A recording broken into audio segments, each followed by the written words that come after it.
What if I told you that one of the fiercest resistance leaders in African history wasn't a king, but a queen who used diplomacy, deception, and deadly warfare to keep European colonizers at bay for over 30 years? What if I told you she once turned her own servant into a human chair just to show the Portuguese she would never bow to them? Her name was Queen Nzinga, warrior, strategist, and ruler of Ndongo and Matamba. But while history, families torn apart, African soil soaked in betrayal. As a child, Nzinga watched how her people were deceived by smooth-talking diplomats, how alliances shattered like clay pots, and how kingdoms fell one by one. But Nzinga wasn't like other royals. She had an edge.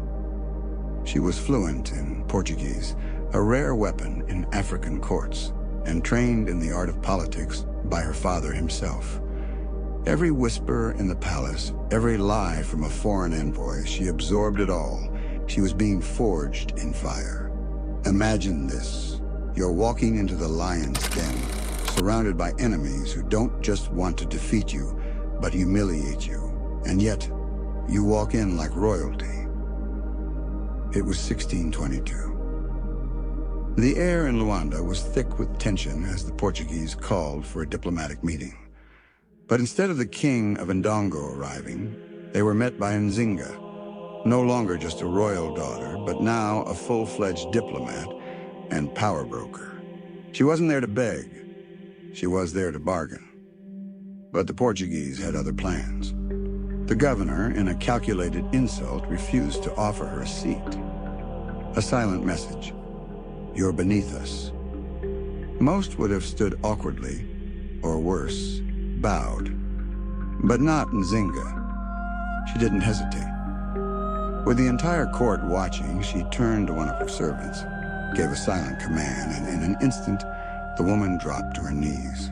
Nzinga sat on her back, regal, composed, unbothered. Now she and the governor were eye to eye. Let that image sink in. A woman, black, African, and unarmed, commanding the room with nothing but presence. And she didn't need to raise her voice. Her actions roared louder than any words. What would you have done in her shoes? Would you have had the courage to take that stand in front of your enemies?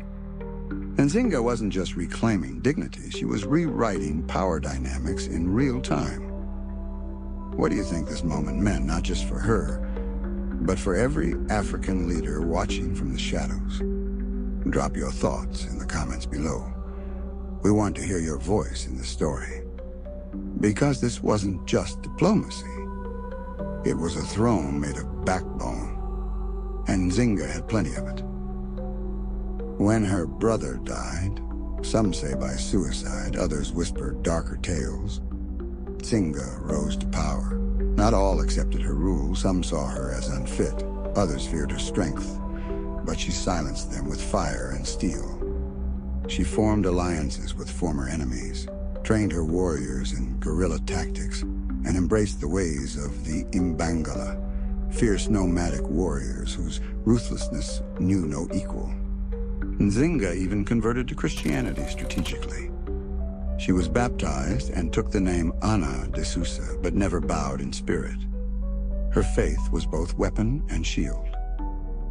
The Portuguese waged war after war to crush her rule. Nzinga? She outmaneuvered them at every turn, from the swamps of Angola to the mountain strongholds of Matamba. She fought like a lioness, protecting her cubs. At times, she led her warriors into battle herself, clad in armor, riding alongside men. Her enemies feared her. Even the Portuguese began calling her the She-King. For nearly 30 years, Nzinga resisted colonization. She freed enslaved people, offered sanctuary to fugitives, and built a kingdom where resistance wasn't just policy, it was a way of life. When war couldn't defeat her, Portugal tried diplomacy again. Nzinga signed peace treaties, but on her terms. She secured recognition for her kingdom, and negotiated trade that benefited her people. Behind the scenes, she continued undermining the Portuguese through proxy wars and secret alliances. She sent spies, fostered rebellions, and ensured that any peace was temporary, until she was ready to strike again. Nzinga ruled into her 80s, a rare feat for a monarch, let alone a warrior queen.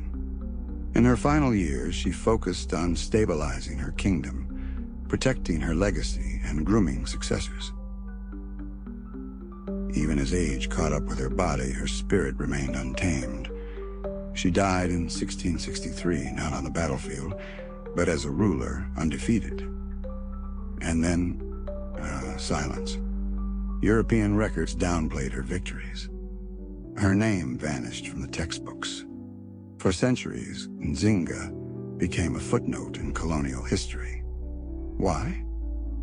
Because her story threatened the myth of European superiority.